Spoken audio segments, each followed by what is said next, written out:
haven't discarded my bra, you guys. Megan.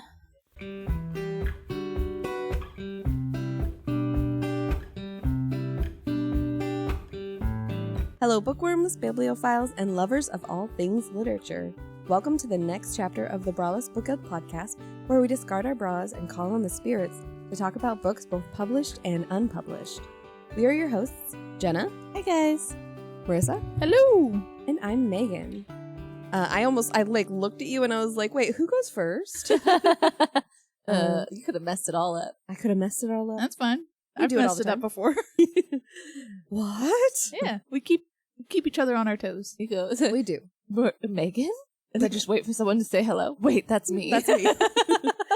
All right, before we get started, let's talk about what we're drinking. Marissa, good morning. What are you drinking? Good morning. I am the bad person today. I figured. I'm drinking coffee I figured. with white chocolate mocha creamer. Oh, that sounds delicious anyway. I thought I smelled coffee walking in, and I thought, is it Marissa?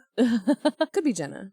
No, I seriously considered coffee, so you went on alone. I honestly, my backup was going to be a chai tea, but I think all my chai teas right now are decaf, and we are in the morning, so We should fix that. Yeah. yeah. For you. Jenna, what are you drinking? I am drinking eggnoggin. Eggnoggin. It's good. I'm just skipping all the holidays. Spooky season, eggnog. Well, that's why I wanted chai tea, because I was like, I could do chai tea with like apple or something like that, Yeah. and that would be really good. But I didn't have that, so I did the white chocolate mocha. And the reason I have the white chocolate mocha creamer is because I was looking for the peppermint white mocha creamer. They're not out yet. Not out No. yet. I love that one though. They have the peppermint mocha out though. I was talking to Dad about that yesterday because we were talking about like holidays and traditions and stuff like that. And then somehow Starbucks came up later and I was like, that's one of my favorite is their peppermint white mochas. I don't love Starbucks all the time, but I love their peppermint white mochas. Yeah, but you can get those year round. You can, but it just doesn't hit the same way it does in Christmas time. Yeah, it's true. I like how everywhere else Christmas decorations are already out, but the grocery store, they're like, no, it's pumpkin time. Do not ask for your eggnog. Do not ask for your peppermint. It is pumpkin time. Give it its time in the limelight, and then it'll be peppermint. Yeah. Good. Good for them. Good for them. Yeah. Unlike Costco. Sorry. We love you, Costco, but also Yeah. we do not need all the Christmas decorations out yet. No, Yeah. Christmas could have its time after Halloween, but Halloween has its own time. I Yeah. agree. Very much. Halloween is special and fun. Megan, what are you drinking? That's a good question. I'm drinking the Abbott's Chocolate Hazelnut Tea, which is another one from I forgot the name of the book, but I've talked about the like Bilbo's Breakfast Brew that I drink all the time. The Came from that book. Lovers. The Lovers, yeah, Romeo and Juliet. We have the Phantom of the Opera as well. Mm-hmm. Oh, I like that one. Yeah, so this one is based on Redwall, and its little description was, after a long trek through mossflower woods, this chocolate hazelnut blend with just a hint of cream is perfect, cozy conclusion to a day at Redwall Abbey. I butchered that, but that's okay. Watched that. I don't know how. It's morning. Hey, The good caffeine morning, hasn't everybody. kicked yet. Yeah. Good morning, everybody. On a side note, my mom loves us all. She just texted and said, "Are you guys up? Are you up?" And I said, "Yeah, but I'm recording." She goes, "Mama loves you all." Does that include me? Yes. Yay. Of course it does. Awesome. She's going to be like, Megan barely knows me, but I know her really well because I listen to her every week. Yep. Yeah. I was thinking about next year because, what's it called? Y'all West? Oh, yeah. Y'all Fest is in November. And I was just like, if only you guys had gone like a month later, Yeah. you could have snuck down to Y'all Fest. And then I'm thinking, well, what about next year? And then we could hang year out with Totally do that. Jenna and Marissa's mom. Yeah. She would be all down for it. And she could come with us. Yeah. Yeah. Anyway, I was just thinking about that. I thought it'd be fun. But we'll see what next year brings, 2026. So, all right. So we're going to conjure some spirits today. Yeah. And, oh, hey, happy Rapture. Oh, Yeah. yeah. Still here. Speaking of, yeah, we're still I knew here. I would be. Yeah. I knew I would be. I saw somebody post something because freaking TikTok's been going all over this. Yep. But they're all like, guys, we have an opportunity. Buy a bunch of blow up dolls and a bunch of helium. Put them in clothes. Yeah. Oh, no, they have to be naked because that's the whole thing. Is Yeah, no, you just- they leave their earthly possessions and then you behind go to the local park. and just float them up. Yeah. I think it would be even better if people just did it all from their home, so it just looked like everyone like looked up at the sky and there's all these. I think that should be a holiday in itself, where everyone puts their human balloons out. This is all the negativity leaving my life. There you go. Ooh, They also I like that. they also referenced Parks and Rec because they had an episode about this. I watched that one too. And he's like, "Oh, I miscalculated. It's next May 19th." And she's like, "Oh, sorry, the park is booked. May 20th." Yeah. Oh, yep, you're good. I like Ron who made them all like flutes and stuff. They're like, "We'll write you a check. Can you cash it tomorrow?" And the guy looks at the camera all like, I'm swindling this guy. And then Ron looks at the camera and like, I'm swindling this guy. Oh, that was such a good show. Oh man. Anyway, We're not here to talk about the Rapture today. Or Parks and Rec. it is, But we could be. it is fitting. Sort of. Anyway, all right. So, we're going to talk about spooky books, which, you know what? We didn't do that last year. Yeah, I'm kind of surprised we didn't do that last year. I feel like we've talked about spooky books like over Briefly. the course. I think last year was that when we took a break? Yes. In October. Well, we took a lot of breaks last year because Yeah. we were both so sick. So Yeah, it was yeah. rough times. But yeah, we definitely took a break. I think we only posted one episode in October when I was looking, but we still got a lot of episodes last year. Yeah. I was surprised at how many episodes we had. I think also this is our 30th episode, which my goal for the year of season 2, volume Yes. 2. My goal for the year was to hit 30 episodes, Yeah. at least 30 episodes this year. So we did it. one goal down. Yeah. Yeah. Knock on wood, we exceed. Right. Once Yeah. the rapture gets us. Right. We just like go silent. Hey, All of a guys, sudden. the cool kids are staying. So. I mean, hey, you never know. So funny story for you guys, kind of ish. It's the whole idea with spooky thing is it's Halloween time. And so Elias has been getting excited when he sees Halloween stuff. He doesn't know what Halloween is yet because he's only 2.5, so it hasn't really kicked in and hit. So he calls it costume. Oh, it's costume. It's costume. And so he walks in, and my dad and Non were watching him yesterday for a little bit. And he sees the skeletons. My Non put him on his thing and goes, "Oh, skeleton costume!" I was like, "No, it's not a costume. You can't wear it." And it took me a long time to realize he meant that's what Halloween is. It's costume. But yeah, it's Have cute. you taken him to Spirit yet?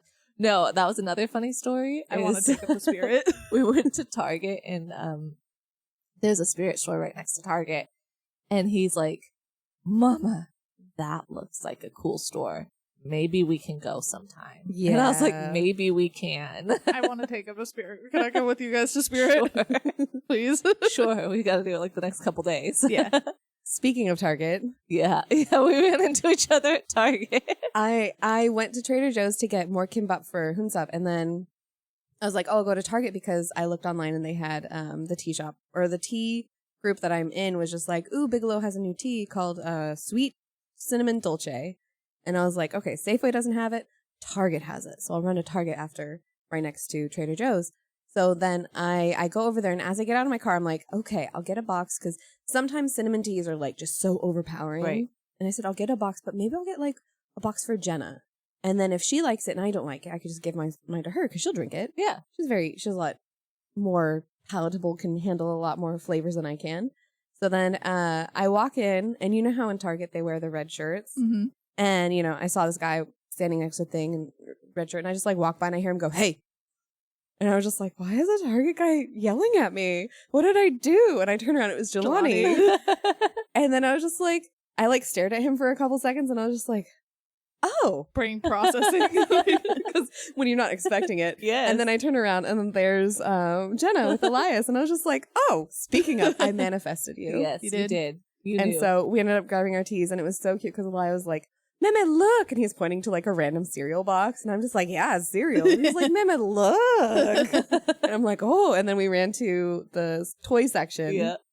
He's so fun. So the funny thing about that is we literally only went to Target because Elias asked to go to Target and wanted to look at the toys. And I was like, okay, well, there's a handful of things that I do need here or want, so we'll grab those too. But yeah, he knew he was on your level. He's like, I'm going and hanging out with Maymay. Yep. But then you left us, and he kept going, where'd Maymay go? Where'd Maymay go? And I was like, I think she had to go. I think she left. I think she had to go.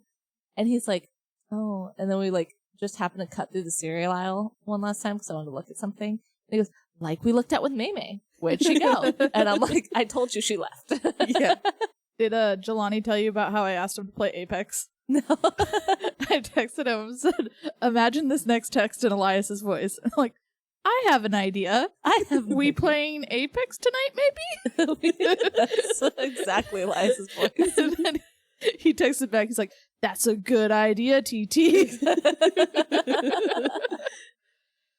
Oh, good times. 100% like 30% of our conversations on a daily basis. I have an idea.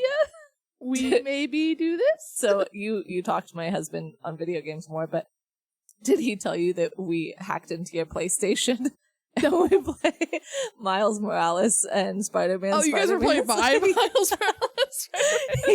He was like, he's like, thanks TT for buying this. So we're in your PlayStation, and Elias just loves it. He's been playing it all the time, but he's like, yep, I was able to log into TT's, no problem. And I was like, he goes, maybe I should just come on here and play these video games. Yeah, I saw you guys playing Miles Morales, and I was like, I remember when he was younger, not that much younger, probably about like 6 months ago or something, but he had come over here, and I pulled it up to kind of try to show him, and he didn't seem that interested in it. Yeah. I was like, okay, too young right now. Yeah, he didn't really fully comprehend it, but he's starting to get it. And it was funny because Jelani was downloading it onto his PlayStation from yours, and it's taking forever, and so he pulls up YouTube and just shows the what are the cutscenes or whatever. Mm-hmm. And Elias is just like, can I watch that again? Yeah. Oh my gosh, Mama, did you see that? He beat up the bat. Oh my gosh, Mama. And I'm just like, yeah, I see that. I see that. It's like, he was so excited. And then when he realized he could actually play it, he's like, oh my gosh. And he like holds the controller like it's like this precious thing. I'm like, oh God, it starts. Yeah, but that's good that he's doing that and not throwing it. Oh, totally. Yeah. Not yet. He is Jelani's son. He also does get a little excited and starts kicking with Spider-Man, so it's only a matter of time before the controller goes flying. Yeah. Yep. It's gonna be what is Green Goblin? Is it just like a pumpkin bomb or whatever? Yeah. Throw it like a pumpkin bomb. Exactly. Yeah. Speaking of pumpkins, back to Halloween. Yeah, back to Halloween and spookiness. Yeah. So today, we're gonna go off on a couple tangents, as always. And we're gonna talk about spooky books. Yeah. So since we didn't get to do this last year, this is the perfect time. So, off the top of your head, do you guys have any memorable spooky books that you want to recommend? I am not. Okay, I was about to say I'm not usually a spooky book person. Literally, as I thought that, my entire mind just went books that are kind of scary. It just popped into my head. But no, I don't usually do a lot of spooky books. I do a lot of I used to do a lot of the serial killer kind of stuff, which I feel like was good. Those can be spooky. Yeah. Yeah. And actually, we were talking about right before this, crime novels with supernatural elements in it. And Kay Hooper was a really good one of those. She had supernatural, spooky serial killers and people that had, what are they called? It's like you have some people could be telekinetic or ESPN or something. Yeah, it's like they had those type Did you of say ESPN? ESPN or something. Mean Girls quote. Yep. Yeah. So they have those kind of things in it, and some people could see ghosts, or some people could, interact with the dead in other ways. So it was kind of cool that way, and that was good and creepy. Aaron A. Craig is always my kind of spooky, YA more geared. I didn't think though House of Salt and Sorrow was that spooky. Mm-hmm.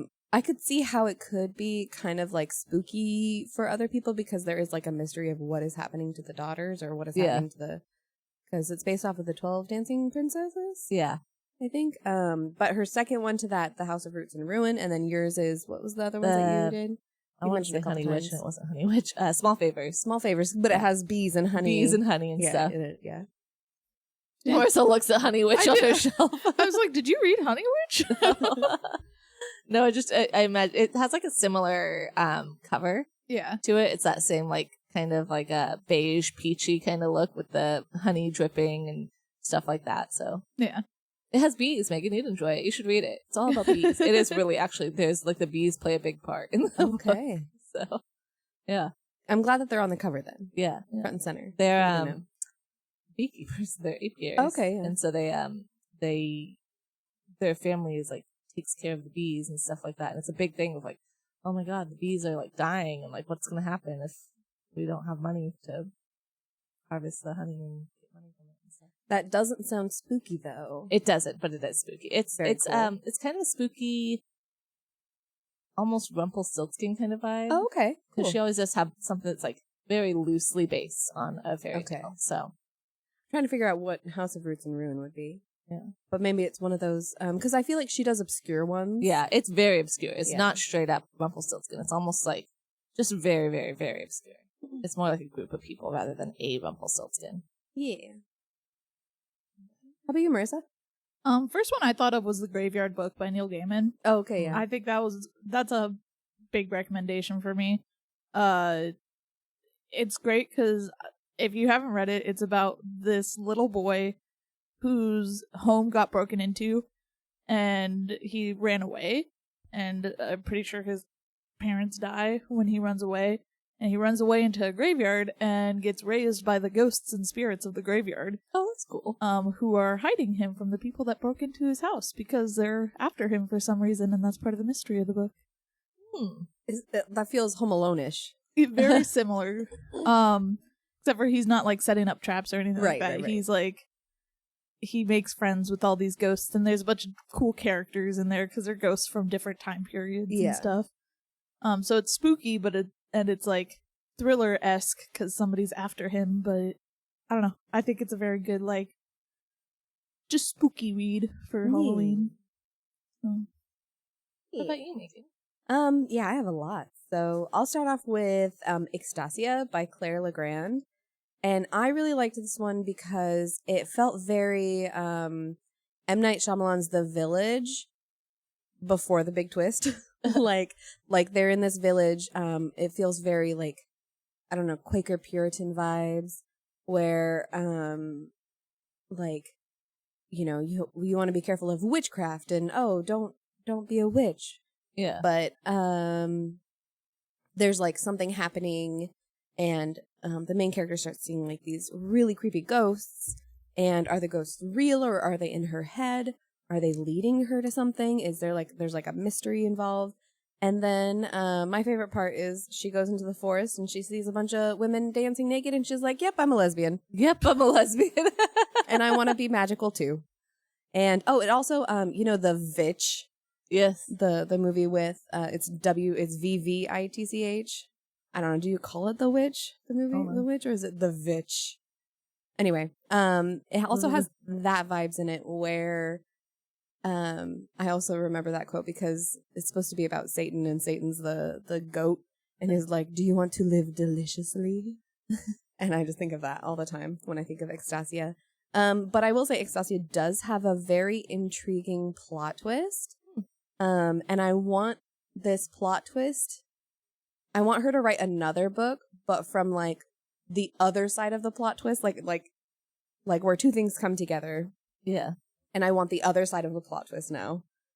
And also like kind of what happens after that, because it felt it's unfinished. So I kind of want her to continue it as a series. But she hasn't so far, and this came out a couple years ago. So yeah, Still time. there's still time. Yeah. Yeah, people can go back to the books. I do know that she's taking her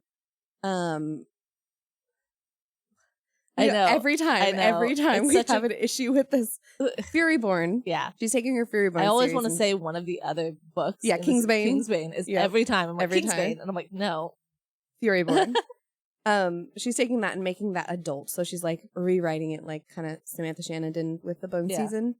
And making that more adult. So I think she's focusing on that right now. Yeah. So yeah.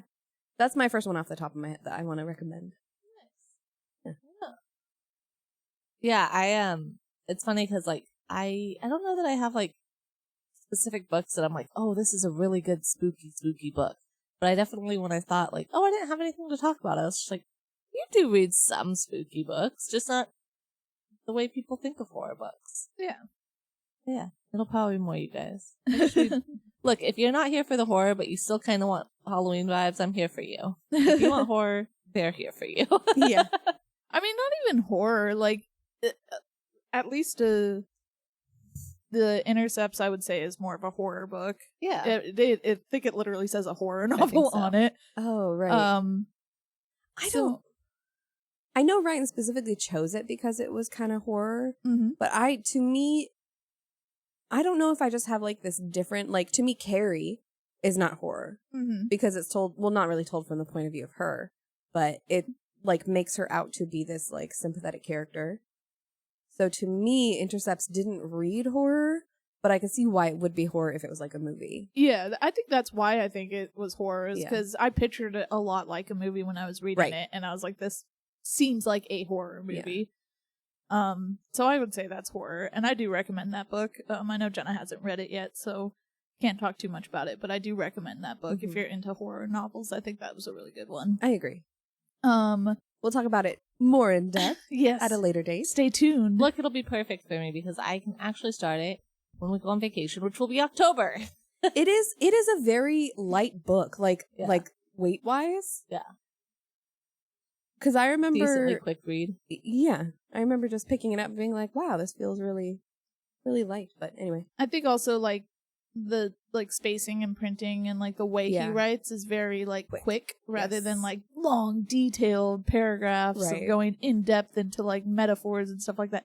Even though I think there's a lot of metaphors in there, I don't think he like is wordy about it. Yes. So that's what makes it very easy and quick to read. I agree. Which I like. I also think you liked it a lot because there's no dust jacket. I loved it because there's Jenna, I've been taking the dust jacket off of Don't Let the Forest In. I don't do it when I take it out. Like when I was out at the brewery yesterday, I keep the dust jacket on. But when I'm at home and I'm like, don't have anything around me, I take the dust jacket off. If you want to take it without the dust jacket, I'm not going to be upset. I'm not going to do that to you. I don't mind. Let's be honest, if it's sitting on my shelf, it's probably going to have the dust jacket on. So I don't care if it's a little dirty underneath. Yeah. I was like, I can't do it. Like, I was trying to read it in bed with the dust jacket on, and I just, like, slid it off and threw it on the floor. I was like, get out of here. But Intercepts didn't even come with a dust jacket. Yes, I loved that. It's like a bra. You're just like, goodbye. Oh, that'd be good. Just slowly peeled it off. Marissa's like, no bras, no dust jackets. Yes. We aren't bound here at all. But yes, that was definitely a plus for Intercepts. My other recommendation, which I wouldn't necessarily say horror. It is young adult, so I think it's less that way, but it's Miss Peregrine's Home for Peculiar Children. I think that was a really good kind of spooky book because he like sees these monsters that nobody else can see, and it's creepy. And then like the young adult aspect of it is him actually getting to that home and meeting these other kids and stuff like that have these like weird spooky powers, and I think that turns a bit more into like traditional young adult like fantasy type stuff, but it still kept the like spookiness, and I loved the pictures that come along with it that he finds. Once again, never fact checked this, but whoever gave me the book, I think it was Kayla. I think maybe, I don't know. I don't remember.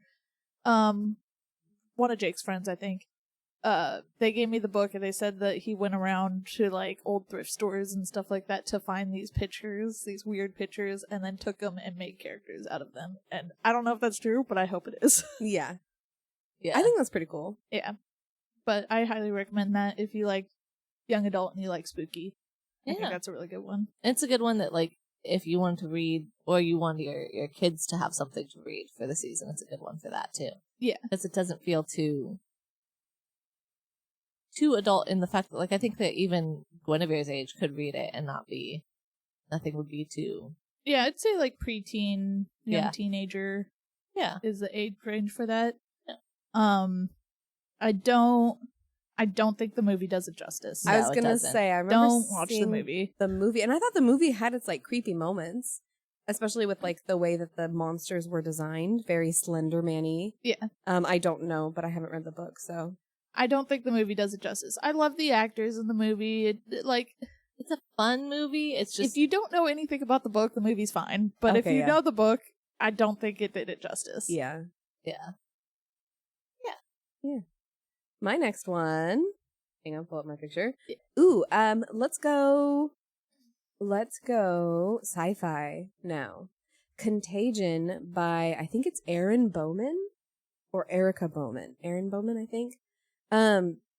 This is one that's very alien-esque, in the sense that there's like the people on this planet sent out a distress signal. They need to go there and like figure out what's going on. And turns out there's like all the people that were at this like terraforming part of this planet that they were working on turn into zombies. Ooh. And so the main character goes there and is like trying to help figure out what's going on. The zombies happen, and then there's like, I don't want to say like politics, but like the government is basically like, oh, sucks for you, you're trapped there, we're not gonna come save you, kind of thing. Yeah. I really liked this book, and I was so excited for the second one. I will say I was disappointed in the second one, but there is a plot twist in this. I mean, it's hard to say because I feel like most of these spooky books have like this kind of fun, unique plot twist. So the plot twist in it was very cool, and I really, really liked that. But the second one, I felt like took that plot twist and was just like, okay, we're gonna go from like horror, spooky vibes to, I don't know, I don't even know how to explain it, but it lost its spookiness, its theme, I guess. I feel like, I mean, and I don't know, I could be wrong. I don't know exactly, but it's really hard to have a series that's spooky because once the series takes off from the first book, you've caught on to what made it spooky, so that mystery appeal of it, and then it either devolves into like fantasy or sci-fi or whatever to explain the anomaly or whatever it is. I feel like that. I don't feel like I've ever read a series where the entire series has stayed spooky. I don't think I've really read many series though that were spooky though. Right. So I'm not thinking sure. like Miss Peregrine's, like the first one's very spooky, but after that it's kind of, you understand it a little more, so it doesn't feel spooky, it feels more kooky. Yeah.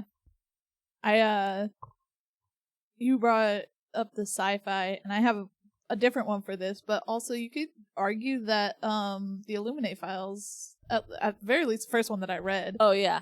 has spooky points. Yeah, it definitely does. It has. It was funny because as soon as you say sci-fi, I think, what has Doctor Who vibes? Oh, dude. I mean, I know there's Doctor Who books and stuff like that out there. I wish I had read something like Silence in the Library As a a book. book. That would have been so good. Yeah. But then again, it's not as good if you don't know, What's going on? yeah, the Whoverse as a whole. My other sci-fi one was going to be The Luminous Dead Oh yeah. by Caitlin Starling. Now, there was a lot of stuff about that book that brought the rating down for me. Like, I didn't like the romance in it, and basically anytime they pushed the romance, it kept ruining the book for me. But the spooky parts of it, I loved. Every time because the whole premise of the book is she's a cave diver, and she's going down into this cave in space, and she's supposed to be alone. But there's stuff happening around her that's not alone. Hang on, because I just remembered we did do a spooky episode and it was called Spooks and Rex. Yeah. Dang it, Did we do Megan. this? That might have been at the very beginning. Did we do that in July? Did we just do this? I think Because it's possible we had a Halloween in July thing, because we've talked about that before. last year, maybe. Anyway, sorry to interrupt. Go on. Okay.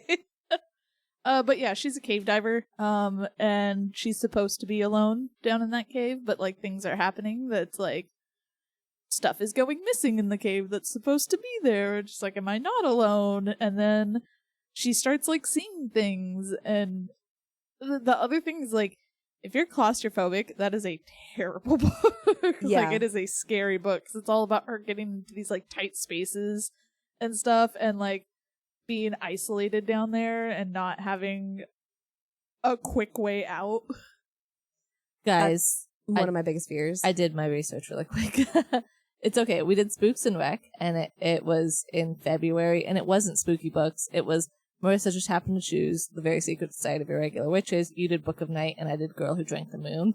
So it was all kind of Halloween themed. Witchy vibes. Yeah. Okay. So that's why we did that. Okay, never mind.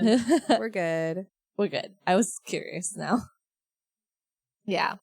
I remember you talking about the Luminous Dead a little bit, and the premise does sound interesting, and I think that's what makes me think of Doctor Who too. It sounds like a Doctor Who, like, Silence in the Library, or, like the something's down here. Yeah, definitely. And the hard part for me is that, like, so the only connection that she has is with her handler, up, like, outside of the cave, who can, like, see through her suit because she's in, like, a full body suit that, like, regulates everything that she does. It, like, feeds her, gives her oxygen, gives her water, processes her waste, everything.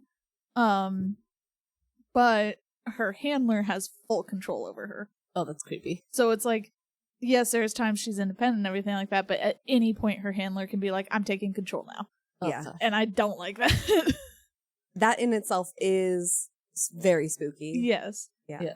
But that's like, and I think obviously because they're the only two characters in the book, that's the love interest. And I'm like, that is a terrible dynamic to go off of. Yeah.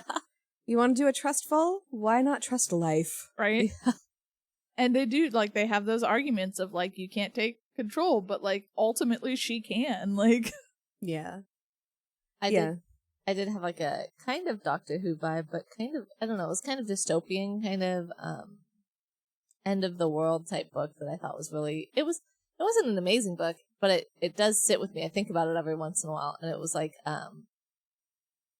it's this girl who's, like, at a party with her friend's house or whatever, and all of a sudden, like, the end of the world starts happening, and then they find out, like, it's the rain, it's water that's, like, killing people, and the waters of Mars. yeah, and that's what it felt like. It felt like the waters of Mars. And so as we're talking about this, I'm thinking about that one, and that one was creepy and weird just because, like, water's everywhere, and, like, so she's trying to, like, cross, I don't know, the city or the state, or it could be the country, I don't know, but she's, like, the only one alive now that she knows, and she's trying to find her dad if he's still alive. And, like, it's the rain, so it's like at any point you could be walking and then it could start raining and then you'd be screwed. You have to find cover. And that was a good creepy one because it's just like all of a sudden out of nowhere you could just die, and it's very tense the whole time. And it's called carry H2O. an umbrella. Yeah, just carry an umbrella. But like But a if it super wide splashes, one. yeah. No And jumping then you in can't- puddles for You can't you. walk anywhere. But yeah, that one it's called H2O. Let me look by the author real quick. Oh, mermaids. Oh, wait. Virginia Bergen. And it was, I guess, the series. It says The Rain, #1, but I don't remember seeing anything else. Oh, Storm is the next one, but I never read that one. Yeah, I don't know. I like water too much to...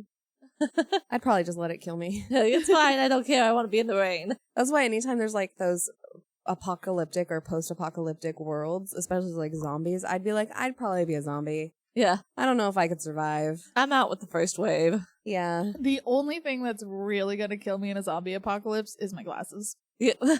Yeah. The second those break, I'm like, how am I going to see?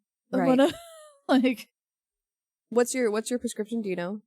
yeah. It's the -2.5. Ooh, I'm -3. I'm actually probably worse now. I haven't gotten checked in a while, and Oh, okay. I know I do need to get them checked up, but Yeah. -2.5 is what I have on my contact lenses. So. Okay. Our sign over by Dad says, be nice to people with glasses. They literally paid to see you. Yeah. No, I love that. I like the one that said, somebody told me that my glasses make me look smart.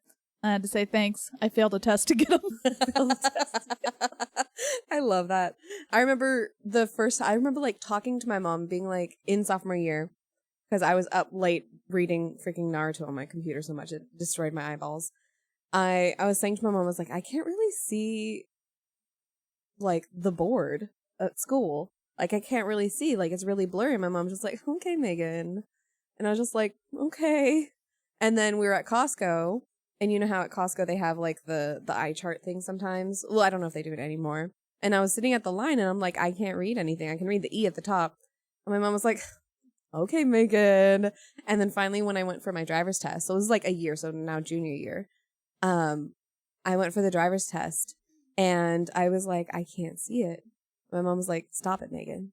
It's not funny anymore. And I'm like, I've never lied to you about this. Why would I lie to you? The truth. It is not funny.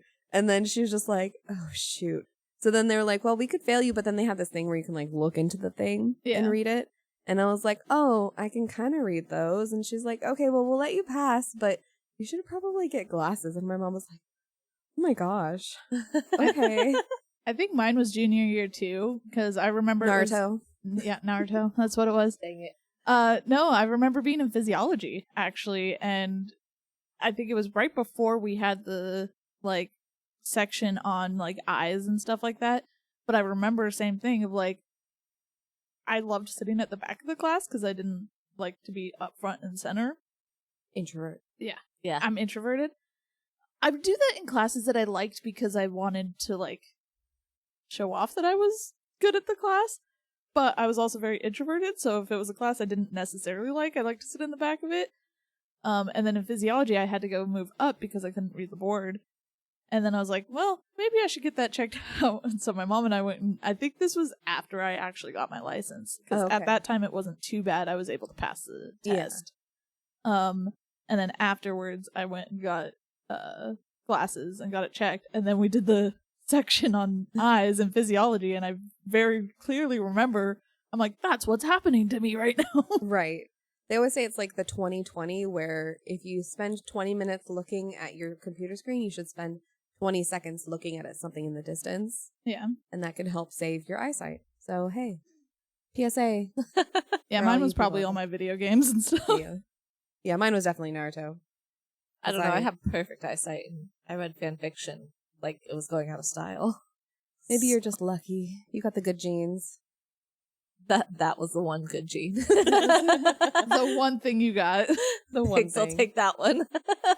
I can see. I will say I would rather have my distance go than my close up. Yeah. Because then I can't read a book. Well, everybody's gonna have their close up go at some point.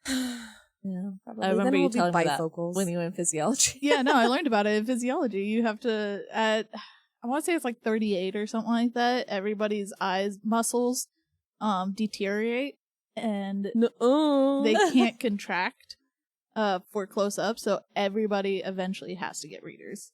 Dang. Okay. I'm gonna exercise my eye muscles. And I'm gonna refuse. that's part of why I don't get LASIK right now. Oh, okay. Yeah, because my eyes are going to still be changing up until that point. That is smart. So Tell my husband. I'm like, why am I going to get LASIK when I'm still going to have to get something done? Yeah. So That was I had a lot of friends in Korea get LASIK done because it's very cheap over there. But with good quality. Anyway, back to the Back to books. Back to the books. I'll hop in. And speaking of lessons, I've talked about this a bunch, but A Lesson in Vengeance by Victoria Lee. That's the one where the main character's girlfriend died of mysterious circumstances a year before. She comes back to school and there's a new a new like famous author lady who came here to write about the Dalloway Five, which were 5 girls who were said to be very strong in witchcraft. And so she's there to write about it and go to the school, and her and the main character kind of hit it off, but there's still the mystery of what happened to the girlfriend. Done. So yeah, I've talked about that a bunch, and I'm still waiting for Marissa to read it. But now I'm wondering if she'll even like it. oh no. I don't know. Is it romance? I've She realized immediately doesn't like it. I mean, Will it be an amateur massage? it might be actually. Why don't you explain that? Oh, we came up with a new rating for books, which is amateur massage, where basically it doesn't quite get the right spot. It doesn't quite hit right where you want it to.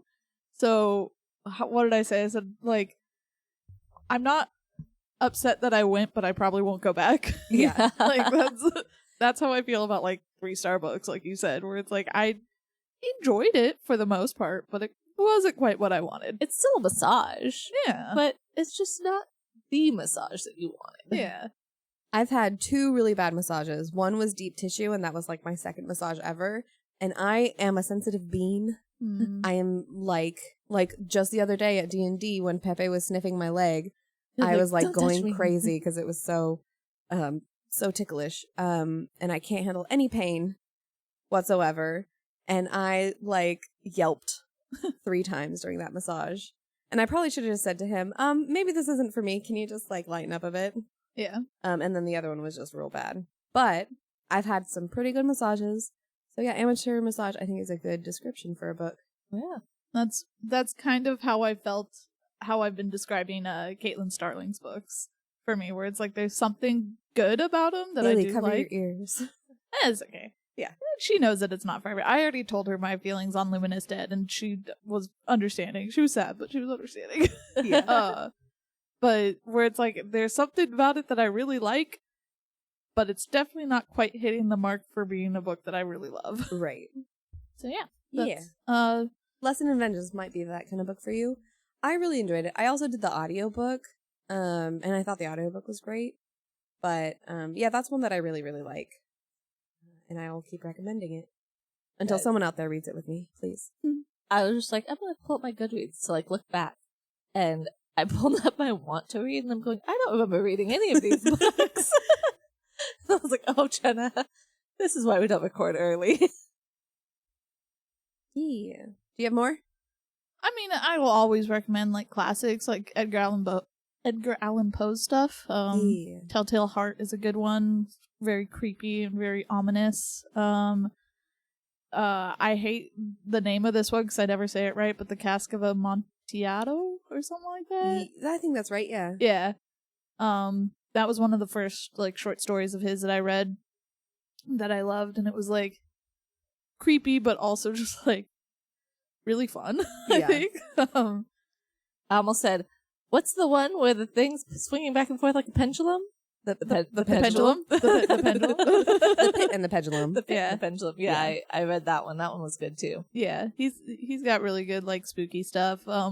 You have to be in the mood to read him though, because his language is definitely the older, like more classical literature language. Where if you're just like in the mood for something easy and quick, that's not going to be it, even if it's a short story.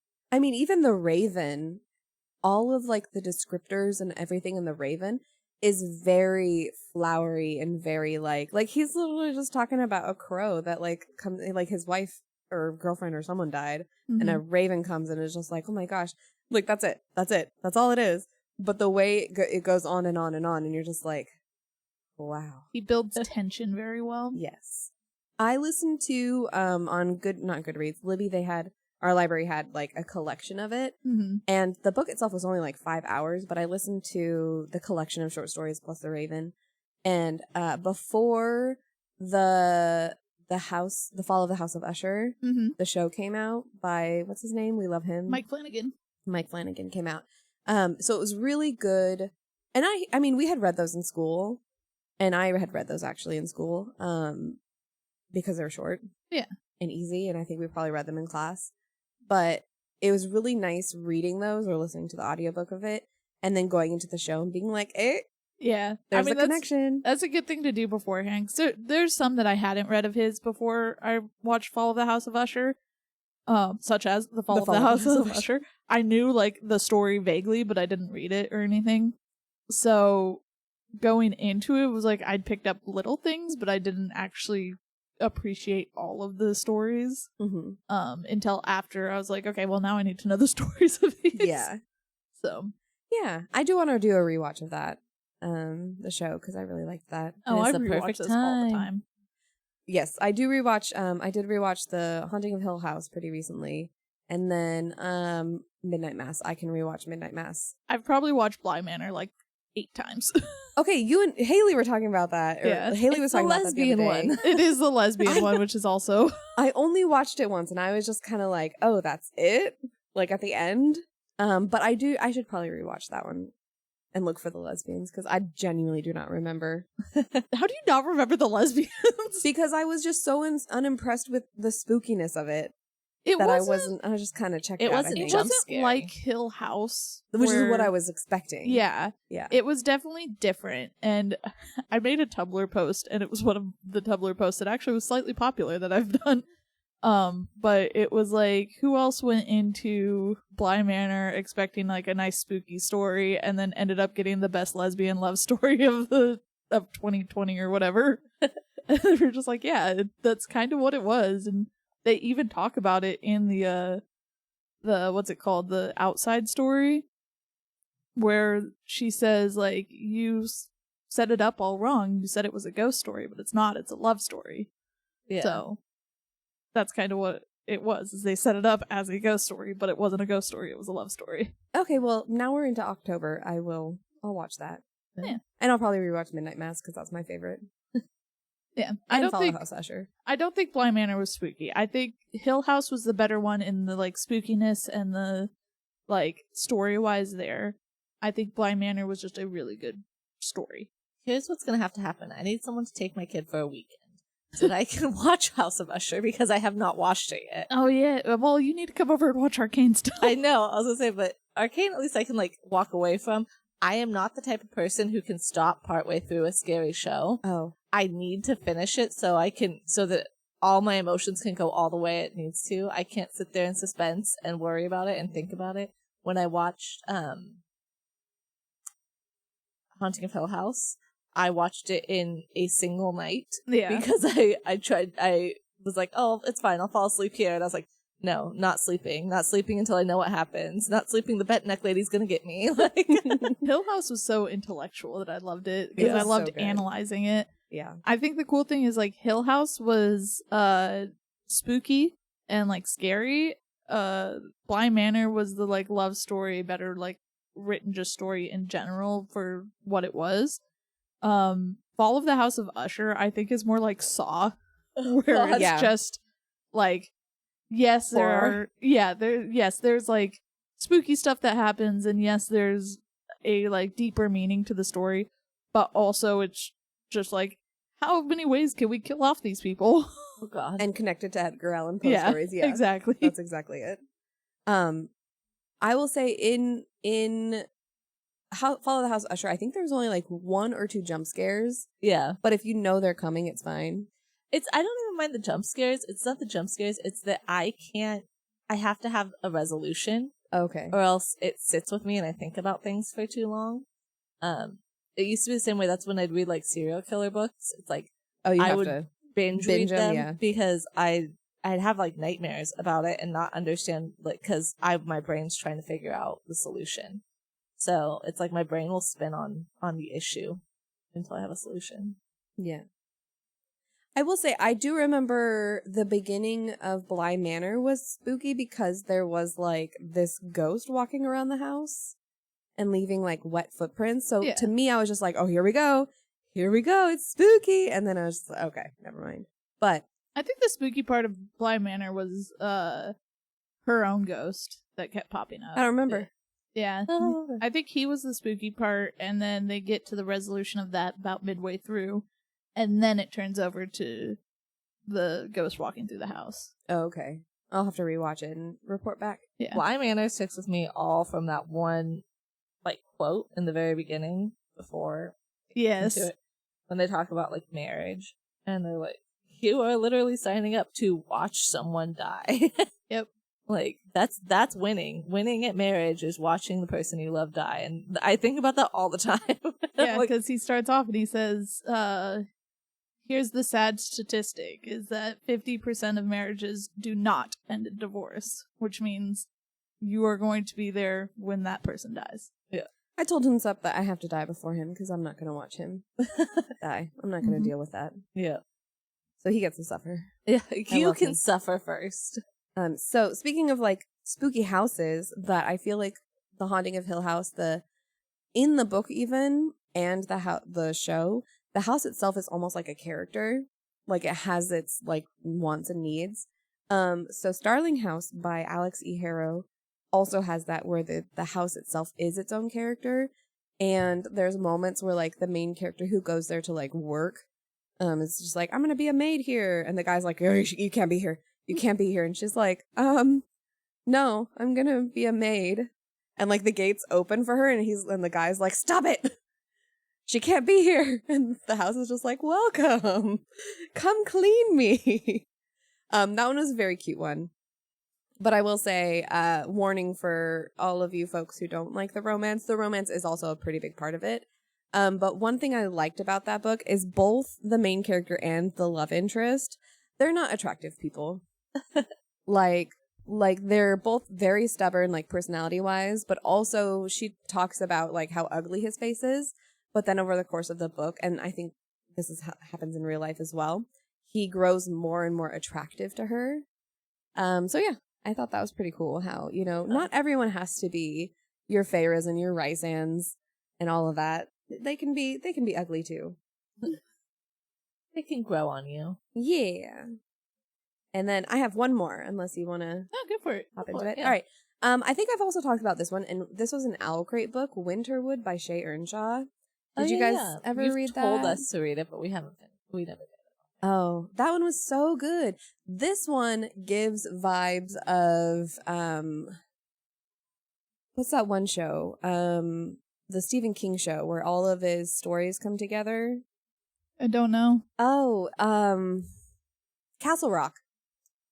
Oh, guys. Oh, Castle Rock is so good. You should watch Castle Rock. Okay. It's very spooky, very good. It has Melanie Linsky in it.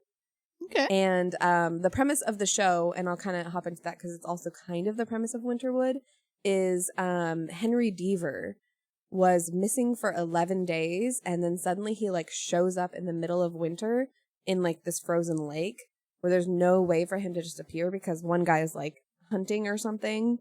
And then this is like very, very early on then it hops to the warden of Shawshank Prison, which is a reference to Shawshank Redemption. Mm-hmm.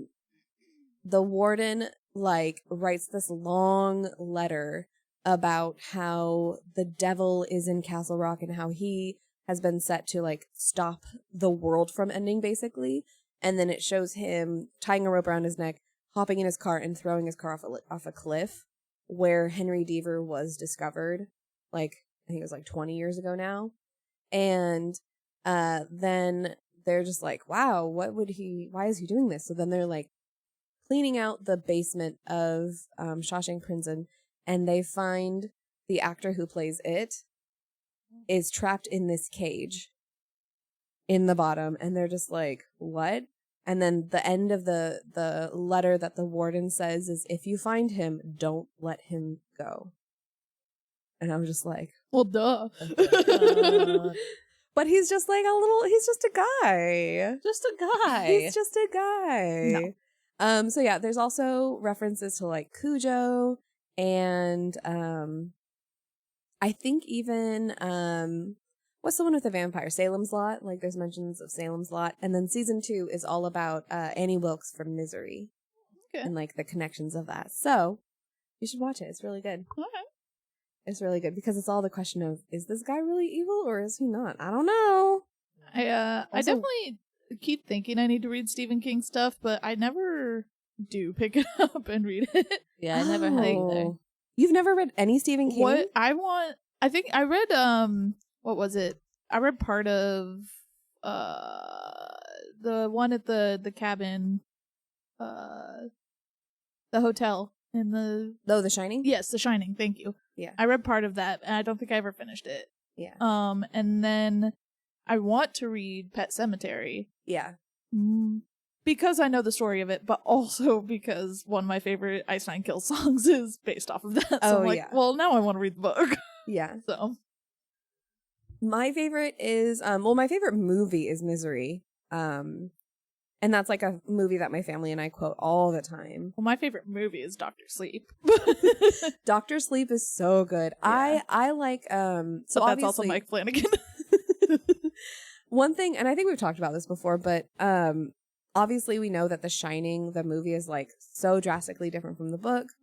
And what I liked that Mike Flanagan did, so Dr. Sleep is a sequel to The Shining, but he obviously did not write it based on the sequel of the movie. Yeah. But what Mike Flanagan did was take parts of the movie, but then the storyline of the book and connected them. And I thought that was pretty cool. Yeah. And I think Stephen King actually liked that because Stephen King hated the Shining movie. Yeah, and he didn't, from what I understand, he didn't want to write Dr. Sleep. It was like he was forced into it or something like that. Yeah. Like he had made a joke and then had to actually do it. So.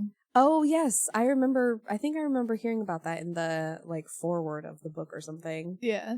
It was like he did like this random like poll as a joke and then everybody like demanded it. Yeah. We're like, oh, he's well. like, fine. But yeah, that one. Also, The Stand is really good if you want like a long epic one. Mm-hmm. That one's really good. I also just like the Misery book. My first one that I read was The Girl Who Loved Tom Gordon, which is about a girl who gets lost in the woods, and there's something following her. Yeah. And then obviously you have like Firestarter, which is good. But Carrie is also just genuinely good because that is set up like a case file and not from Carrie's point of view, but it's like telling of the story of what happened to Carrie like after everything had already happened. So that was pretty. I liked the formatting of that one.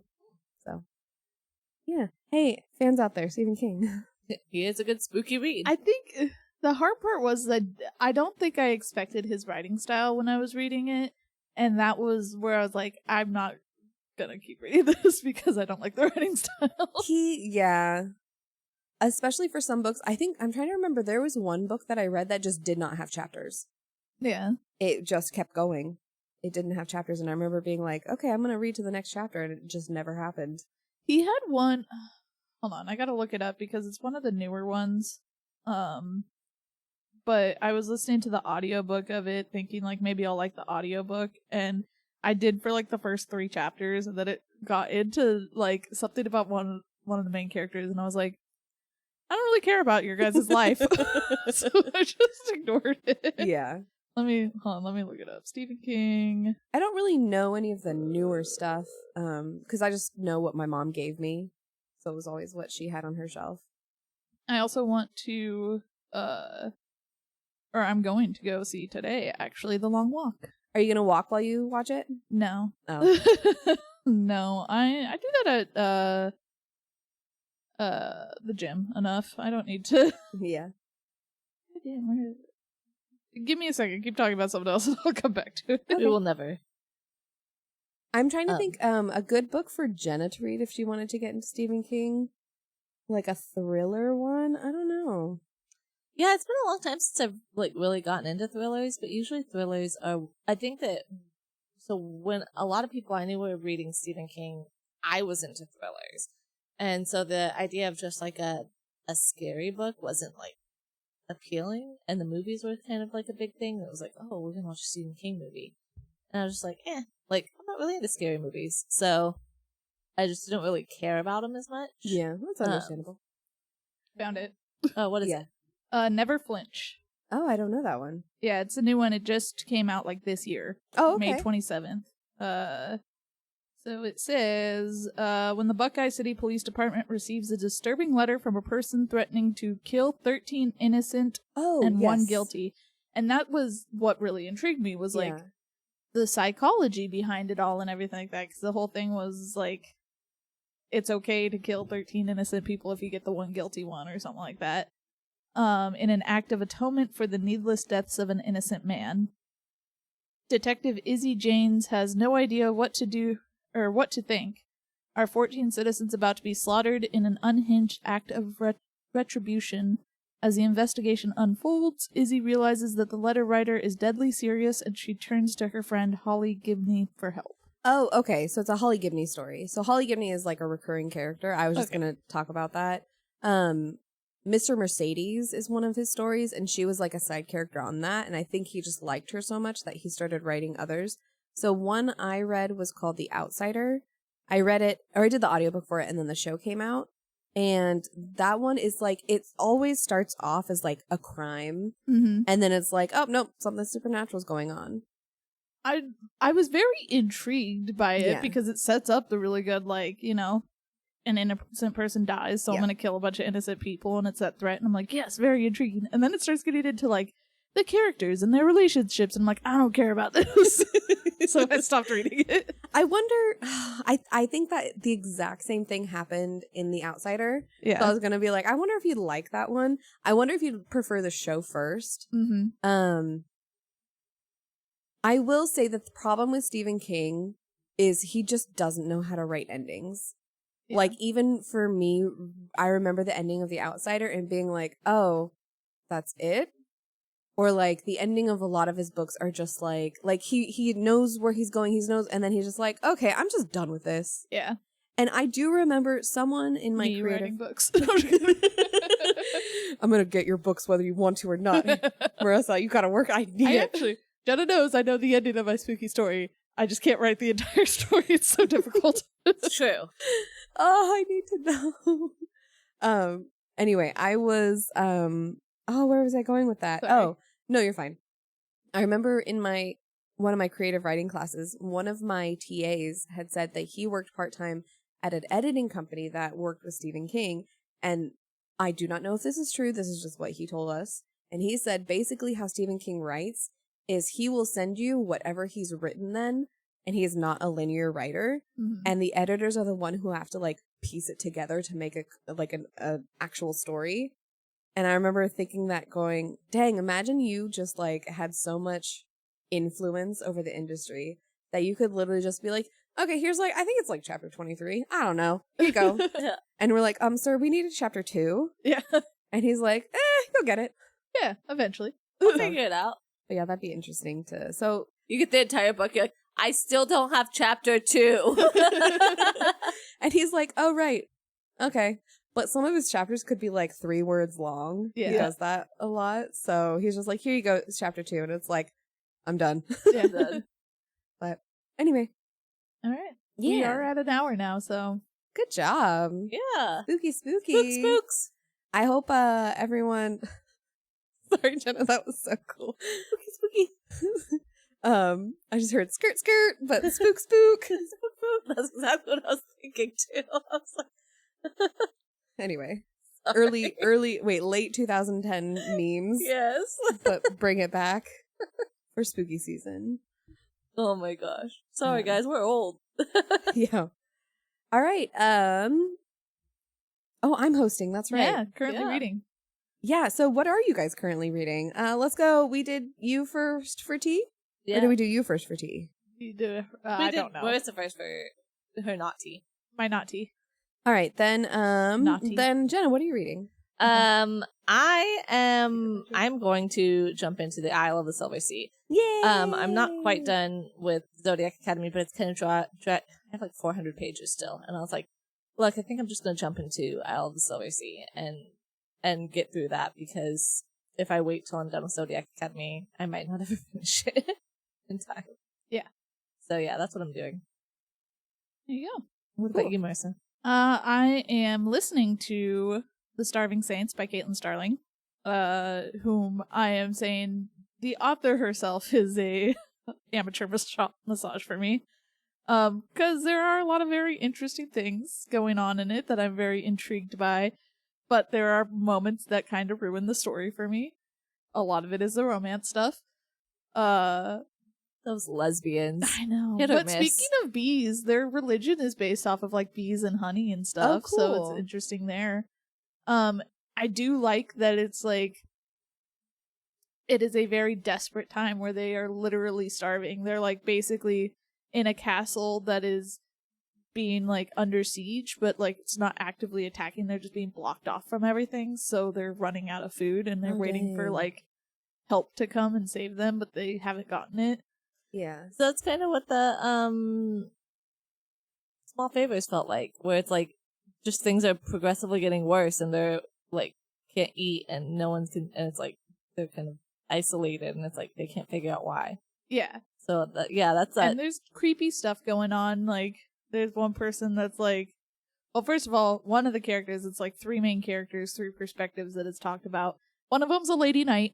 So, Of course. Yep. there you Yep. go. 2025. Yep. And then one of them's like basically a sorceress, where she used to be part of like the religion, then she got cast out, and then their water was all contaminated, and she found a way to purify the water. Is she a sorceress or a chemist? That's what the thought was at the very beginning of like, hey, is this like science or is this like magic? And the more you read it, the more it's more like magic. Okay, they cool. call her the miracle worker. Like they call her the mad woman, but also like they're looking for her to do a miracle because they're trying to get her to make food out of nothing, basically, because she was able to purify the water. And they gave her kind of a leeway of like, you could purify the water, so now, make food. And she's like, I don't know how. Right. And then there's a third one that's like a servant girl who's trying to just escape the castle, and there's like weird creepy stuff going on with her too. But she's also annoying because she's got like this weird vendetta that she's going through that makes her kind of annoying. And where I'm like, just escape, just get out of here, leave your personal stuff behind. I don't care about that. But yeah, so it's like there's definitely a lot of very intriguing stuff going on, but then like I'll be honest, I stopped listening to it for a good like 2 days because the way they described a very unnecessary scene was like, why did we do that? Yeah. I don't want to keep listening to this if this is where it's gonna go. So Yeah. That's fair. But I picked it back up. Yeah. Hopefully it turns around. Ooh. What about you, Megan? What are you reading? I am almost done with The Night and the Moth by Rachel Gillig. And They just announced her second one. yes. Just announced it. Yeah, I'm very excited for it. In that one, the main character just got her armor. So she's also going to be a lady knight. Yeah. Which I'm very excited to get to that scene. All right. So, I'm looking at the quotes that Marissa sent. And I like this one by Truman Capote from In Cold Blood. And it says, imagination, of course, can open any door. Turn the key and let the terror walk right in. Yeah, and I thought that was pretty good. I don't know, the other one by Stephen King is pretty good. Since we talked about Stephen King, we'll throw him in there. And it says, we make up horrors to help us cope with the real ones. So happy Rapture, you guys. You got a twofer quote. A twofer quote. Yeah. I like those ones. Hopefully if our listeners make it this far, they can enjoy the quotes. There you go. But yeah, get your spooky on. Yeah. And if you guys find any new spooky books, because I do know that September is like a month of like spooky releases. Yeah. So if you guys read anything else, let us know. Yeah, tell us what your favorite spooky books are. Where can they find us, Jenna, before we fully log off? Anywhere you look for Brawlers Book Guild, Perfect. not BBG. Yeah. It's going to continue to be my thing. No, social media. Just look us up. You should be able to find us. Yeah. If you can't, I don't know what to tell you. We're mostly active on Instagram. I would Yeah. say. We're mostly active on Instagram, a little bit on TikTok. The Instagram is hooked to Facebook, so it does post there, but And I feel like Threads. Facebook just doesn't really, it's not a thing anymore. Yeah, We're nobody just old. works on Facebook anymore. All right. We'll see you guys next time. Yeah. Bye.